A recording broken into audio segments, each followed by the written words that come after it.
जय हिंद बच्चों, मैं सीके मिश्रा आज फिर उपस्थित हूँ आपके सामने एक नए चैप्टर के साथ। चैप्टर का नाम है एनालॉजी और सिमिलरिटी। क्या है बच्चों? एनालॉजी और सिमिलरिटी, ठीक है ना। बहुत अच्छा चैप्टर है और बेसिक भी है। अगर आप अच्छे से देखेंगे, क्वेश्चन का प्रैक्टिस करेंगे तो ज़रूर आ जाएगा। बाकी सैनिक स्कूल इंट्रेंस एग्जाम में ज़रूर इस टॉपिक से प्रश्न आते हैं, ठीक है बच्चों। तो ज़्यादा समय वेस्ट ना करते हुए आपकी स्क्रीन पे जो फर्स्ट क्वेश्चन दिख रहा है उसको आप सॉल्व करिएगा या फिर जवाब दीजिएगा। सभी बच्चे जवाब देंगे प्रॉपर रूप से। चलिए बताइए, फर्स्ट प्रश्न का जवाब दे सारे बच्चे। Suede, soldier, stethoscope. जवाब दे सारे बच्चे। स्वैड मतलब क्या होता है, सोल्जर मतलब क्या होता है। अगर आपको ये पता होगा तो डेफिनेटली आप स्टेथोस्कोप का रिलेशन बता देंगे। चलो मैं बता देता हूँ। स्वैड मतलब होता है तलवार, इसको कौन रखता है? सोल्जर, अपने यूज के लिए। ऐसे ही स्टेथोस्कोप जो डॉक्टर गले में डाल रखते हैं वो होता है, जिसे हार्ट बीट वगैरह चेक करते हैं, वो कौन होते हैं? डॉक्टर। समझ में आया बच्चों? तो फर्स्ट का आंसर है B4 बॉम्बे। चलिए नेक्स्ट, सेकेंड क्वेश्चन का जवाब दें। Dog, bark, cat. चलिए, डॉग भौंकता है, बार्क मतलब होता है भौंकना। कैट क्या करती है? रॉर, हेस, म्याओ या ट्रम्पेट। बहुत सिंपल प्रश्न है, देखते समझ बन रहा होगा। आंसर हो जाएगा B4 बॉम्बे। म्याओ क्या करती है? म्याओ। चलिए नेक्स्ट प्रश्न की ओर चलते हैं। सन डे, बहुत सिंपल प्रश्न है, आसानी से आप करने लायक हैं। सन डे में निकलता है तो moon evening, night, morning, afternoon. बताइए क्या आंसर होगा इसका? इसका आंसर होगा नाइट। क्या होगा बच्चों? नाइट। चलिए नेक्स्ट प्रश्न की ओर चलें। इंडिया एशिया के अंतर्गत आता है तो ब्राजील किसके अंतर्गत आता है? अफ्रीका, यूरोप, साउथ अमेरिका और ऑस्ट्रेलिया। जवाब दे सारे बच्चे। इंडिया एशिया के अंतर्गत आता है तो ब्राजील किसके अंतर्गत आता है? कौन से कॉन्टिनेंट के अंतर्गत आएगा? अच्छा, टोटल कॉन्टिनेंट कितने हैं आप लोगों को पता है? चलिए कमेंट सेक्शन में जवाब दें। तो जो ब्राजील है वो साउथ अमेरिका के अंतर्गत आता है। नेक्स्ट प्रश्न की ओर चलें। क्लॉक में हम टाइम देखते हैं, थर्मोमीटर में क्या देखते हैं? बताइए, जवाब दें सारे बच्चे। क्लॉक में हम क्या देखते हैं? टाइम। तो थर्मोमीटर में क्या देखते हैं?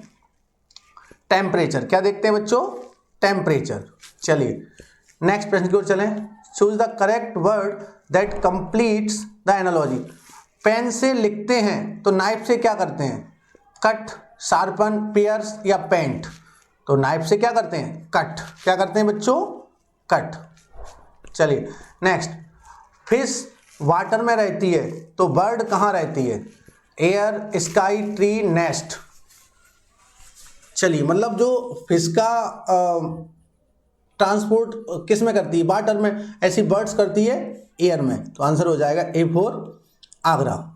चलिए नेक्स्ट 8, मैंगो एक फ्रूट है तो पोटैटो क्या है? रूट, स्टेम, वेजिटेबल या सीड। जवाब दें। मैंगो एक फ्रूट है तो पोटैटो क्या है? पोटैटो एक वेजिटेबल है। क्या है बच्चों?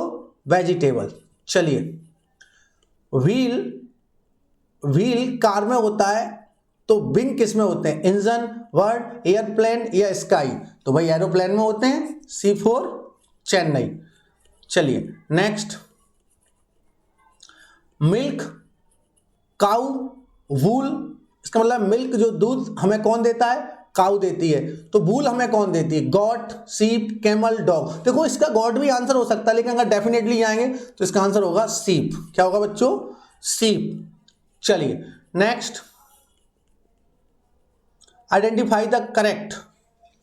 2 का 4 से तो 3 का क्या होगा? देखिए अगर मान लो 2 का स्क्वायर करते हैं तो ये 4 होगा और 3 का स्क्वायर करते तो 9 भी आंसर हो सकता है। बट अगर हम इसके दो टाइप बनते हैं, 2 इंटू 2 4, तो 3 इंटू 2 6।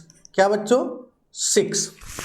चलिए तो आंसर होगा इसका B4 बॉम्बे। नेक्स्ट प्रश्न की ओर चलें। चलिए, 5 का स्क्वायर 25, तो 7 का स्क्वायर 49। आंसर हो जाएगा C4 चेन्नई। नेक्स्ट प्रश्न की ओर चलें। 8 का स्क्वायर 64, 6 का स्क्वायर 36। ठीक है बच्चों, चलिए सेम वही प्रश्न